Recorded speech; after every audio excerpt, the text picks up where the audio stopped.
لوگو اپنے پروردگار کی عبادت کرو جس نے تم کو اور تم سے پہلے لوگوں کو پیدا کیا تاکہ تم اس کے عذاب سے بچو، جس نے تمہارے لیے زمین کو بچھونا اور آسمان کو چھت بنایا اور آسمان سے میਂہ برسا کر تمہارے کھانے کے لیے انواع و اقسام کے میوے پیدا کیے، پس کسی کو اللہ کا ہمسر نہ بناؤ، اور تم جانتے تو ہو۔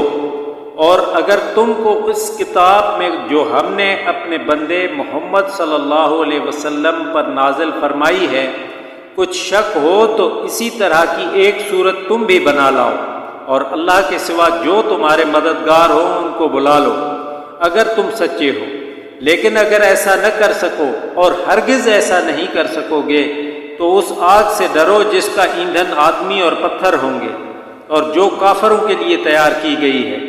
اور جو لوگ ایمان لائے اور نیک عمل کرتے رہے ان کو خوشخبری سنا دو کہ ان کے لیے نعمت کے باغ ہیں جن کے نیچے نہریں بہہ رہی ہیں، جب انہیں ان میں سے کسی قسم کا میوہ کھانے کو دیا جائے گا تو کہیں گے یہ تو وہی ہے جو ہم کو پہلے دیا گیا تھا، اور ان کو ایک دوسرے کے ہم شکل میوے دیے جائیں گے، اور وہاں ان کے لیے پاک بیویاں ہوں گی، اور وہ بہشتوں میں ہمیشہ رہیں گے۔ اللہ اس بات سے عار نہیں کرتا کہ مچھر یا اس سے بڑھ کر کسی چیز مثلا مکڑی وغیرہ کی مثال بیان فرمائے۔ جو مومن ہیں وہ یقین کرتے ہیں کہ وہ ان کے پروردگار کی طرف سے سچ ہے، اور جو کافر ہیں وہ کہتے ہیں کہ اس مثال سے اللہ کی مراد ہی کیا ہے۔ اس سے اللہ بہتوں کو گمراہ کرتا اور بہتوں کو ہدایت بخشتا ہے، اور گمراہ بھی کرتا ہے تو نافرمانوں ہی کو،